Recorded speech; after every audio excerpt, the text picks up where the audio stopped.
So yeah, time to eat a little crow, as we'll do a lot throughout this house build. So welcome back everybody, my name's Andrew and you're watching the Kelly's Country Life. This is a series on us building our pole barn house ourselves. And as a lot of viewers pointed out in our first raising wall video, we made a couple of mistakes. We're going to fix those mistakes today, educate you on it as well as myself, and we're going to move forward doing it the right way.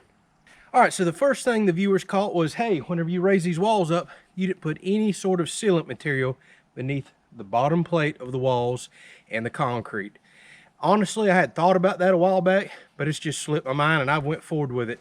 In my mind, that's a moisture issue. And I'm thinking, hey, got pressure treat bottom plates, probably isn't a concern. Went on about it and just haven't thought no more of it.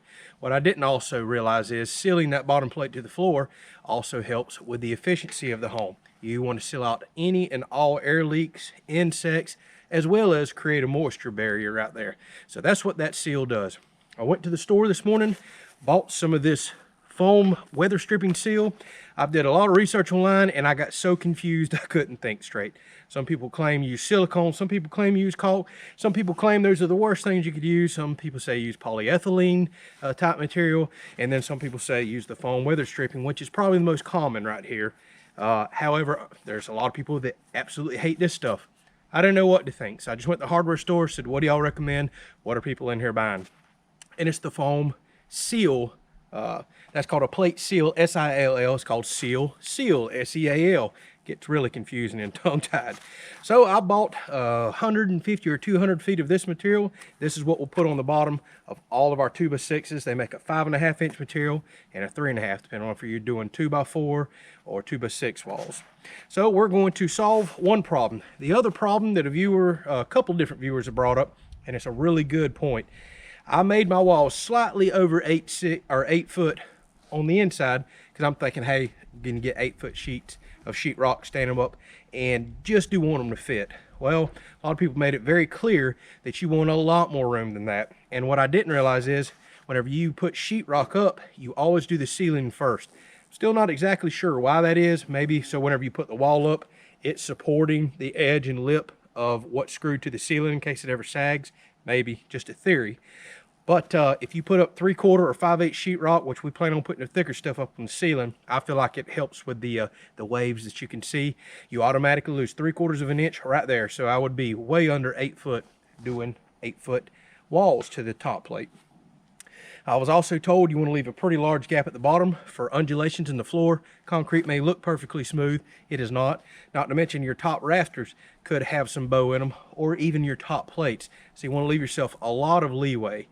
I have a real quick, easy way, I think, to resolve that problem on these walls instead of throwing away several $100s worth of lumber and rebuilding them. And I'm going to explain that in just a minute, and the new dimensions that we're going forward to give us plenty of leeway whenever we put any size sheetrock on the ceiling and on the walls inside. So let's get started.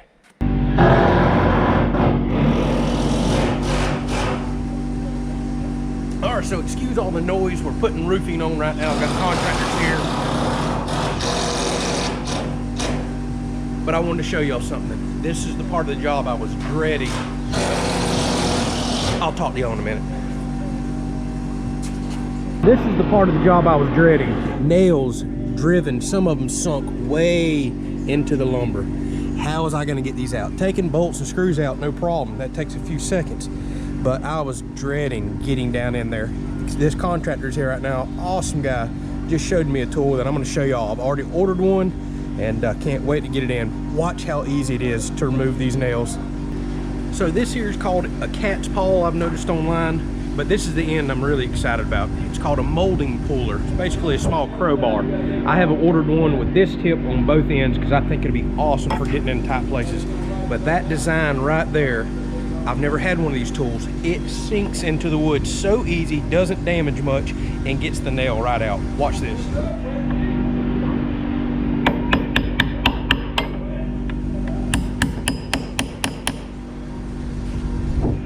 Oh my goodness, that is so much easier than a hammer or big crowbar. Just that easy. It literally takes 2 minutes per side to get all those nails out. Why have I never had one of these before? And here's the cool part, look, practically no damage. If I had to use a standard size crowbar, I would have taken a huge chunk of timber out. I'm gonna pull this one out right here that's kind of sunk in a decent amount, but oh, this tool works awesome.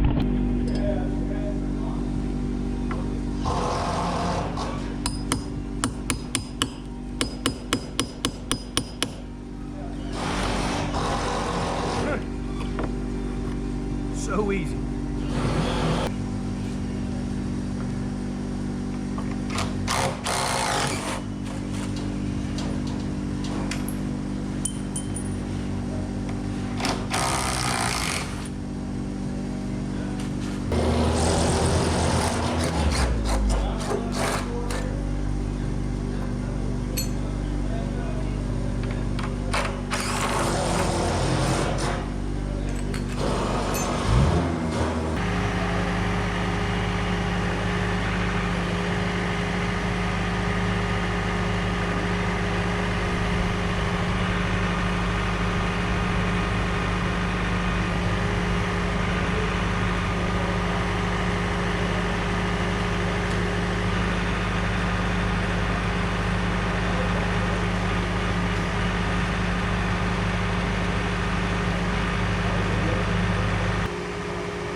All right, that actually wasn't too terribly bad, thanks to that contractor who loaned me a tool. He took it upon himself to tell me about it, told me to try it and use it. This guy's been an awesome contractor. He's not even get paid for this job. He's like, here, use my tool. So I ordered one. I'm excited to get it in. That really helped pull nails extremely quick. So we're back anchored to the wall with lag bolts, nailed in again. Now we have our foam seal in the bottom. We are anchored back down. Bottom plate is pulled down to that seal, compressing it, giving us, you know, now no air leaks, no bugs coming in, and providing a moisture barrier for that bottom plate. So all's back to normal. That wasn't too terribly bad. Now, how are we going to address the height problem? The issue is to the very top of this top plate right here is exactly, well, it's a little over 96 inches. I thought I was giving myself some leeway. But like I said, after some subscribers explain, once I get attic joist up here and put 3/4 inch sheetrock or 5/8, whatever it is I go with, I'm already below 8 foot. So to address that and not have to tear this whole wall out and rebuild everything and throw away a bunch of lumber, I'm just going to put triple top plates on this, raise it up 1.5 inches. So what that's going to give me is 8 foot 1.5 inches, very close to what most people build 8-foot walls. Actually, it's about 1/4 inch over, and I don't think that's a problem, and here's why. So if I'm 8 foot 1.5 inches and put, let's just say 3/4 sheetrock or 5/8, very close to that. Now I'm an additional 3/4 inch over 8 foot because we just ate up 3/4 inch. Now that gap will be at the bottom. Whenever you put sheetrock on the wall, like a lot of people explain, you don't want it sitting on the floor. You still want a gap down there. So when you put the 8-foot sheetrock up, if it's perfectly 8 foot, it's going to say there's a 3/4 inch gap down there. But my gut tells me, due to some bow in the ceiling and other sheetrock and things not pulled up tight, we're going to wind up with probably somewhere around 1/2 to 5/8 of an inch gap down there. It still sounds big, but in my mind it's not. Because now once I come in and put flooring down, that's probably going to eat up 3/8 of an inch gap. Now I have just a tiny gap left between my flooring and sheetrock. Any bottom molding from quarter round to baseboard molding will eat that gap up. You'll never see it. I'm truly not concerned about that at all. So moving forward, what I'm going to do with these walls, it's going to look a little funny, but you'll never see it after we've got sheetrock up and the wall sheathed in. Now I'm going to start cutting the studs for the rest of the walls 1.5 inches longer than these walls. Otherwise, I would have to do triple top plates everywhere. So, I mean, that's always an option, but now you're wasting $13 and $14 2x6s every time we go around. So these walls have triple top plates. These walls moving forward will be 1.5 inches taller with double top plates like plans call for. I hate that they're not exactly the same, but again, once you put sheathing on the outside, sheetrock on the inside, there's no way on earth you'll ever see that. And in reality, these walls are going to be even stronger now with triple top plates, well above what plan's calling for. So my mistake has cost me about $26. I think I paid $13 for these 2x6s, being now I'm going to have to put 2 extra ones here. Actually, that's a cheap lesson in my mind, other than the few hours I've lost kind of fixing all this up. But you live and you learn.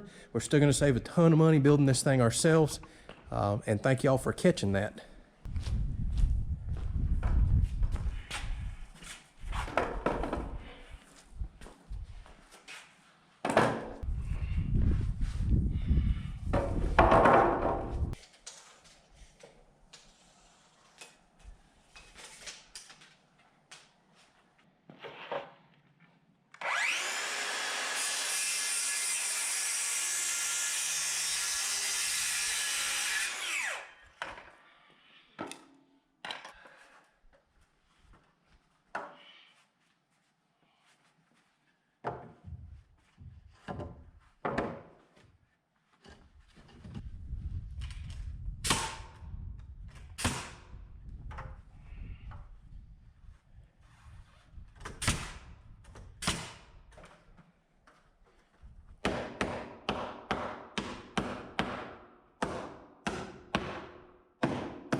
All right, so now we have our triple top plates on. Let's take a quick measurement and see what this winds up being.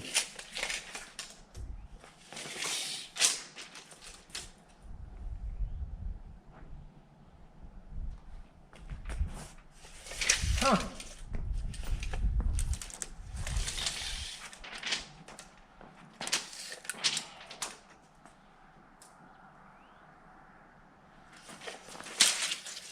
Little less than I thought, which is a good thing. It's in between 97 1/4, 97 3/8, depending on right where I'm at. And if I'm not mistaken, I think if you buy those pre-cut 92 5/8 and then add everything together, it's somewhere around 97 1/4 or so inches is kind of industry standard to give you that room for sheetrock. So that extra top plate wound up making this be almost perfect. I thought we were going to be more like 97 1/2, but some of the lumber must not be correct. And apparently this seal is not spacing the lumber up practically any. I guess the bolts are pulling it down. I thought all that would have it spaced out to 97 1/2. So that is a good thing. I'm very happy. Now I'm pretty much back to industry standard, from what I'm reading online at least, for the amount of gap to leave for your sheetrockers. So this is gonna be a good thing. I still don't know if I'm hanging sheetrock yet or if that's something I'll sub out later. We'll just have to see where we're at financially. But either way, having this spaced out now with plenty of room to work is either going to make my sheetrock people happy and I'll probably get a better quote, or it's going to make my life a lot easier to where I don't have to trim down any of the 8-foot pieces of sheetrock that I get. So this is a good thing to catch now. Thank y'all so much for catching that for me and for the plate seal. Luckily, we only had 2 walls up. Now, you'll still see behind me a question that I asked y'all was about the hurricane strapping here. I have read and read and read. I even talked with a contractor today. Everybody's got a different way that they interpret it. Since this is technically not a wall that's attached to a roof, lift isn't really a concern. But now I've heard that maybe this strap should go over the header and nail inside and out. Maybe you should nail the outside, maybe you shouldn't. Heard so many different ways. I'm really confused. So I'm gonna make a phone call out to the inspector tomorrow to ask, what is it you're looking for? Because this is an odd home. Again, pole barn home. Technically, your load bearing structure is the poles. There's no roof attached to these walls. Uplift is not a huge concern unless the poles pull out of the ground. And if they do that, y'all need to come to my funeral, because we literally have about 500,000 pounds of concrete on the ground here on top of these poles staked with rebar. There's just no way. The roof will lift off and rip out of the top of the post before one of these would ever come out of the ground. So verdict's still out on that. This video is being made before the next video where I asked your opinion on that. So that might be why you were wondering why I didn't listen to your suggestions. That's because I haven't heard your suggestions yet, but that should be coming out probably in the next 2 hours. I think that video will post. All right, well, hopefully you enjoyed this video. Even though it was me redoing some stuff, we learned a lot in it. Again, thank y'all so much for the suggestions and catching these for me. I'm so thankful I don't have 10 walls up now that I have to go redo. Much easier to redo 2. Now I know the right things to do moving forward. By all means, please keep your comments coming, especially if you have knowledge on what I'm doing. I take constructive criticism. I need it. I am not a professional house builder by trade, so trying to learn as I go. I've tried to research as much ahead of time as I could, but there's no way I can catch everything. So really do appreciate the input. We'll catch you on the next video to where hopefully we'll be building walls the right way, moving along on down, raising some more 8-footers and 12-footers, and we have some other stuff going on around the house too that I will fill y'all in. Thank you so much for watching. We'll catch you on the next video.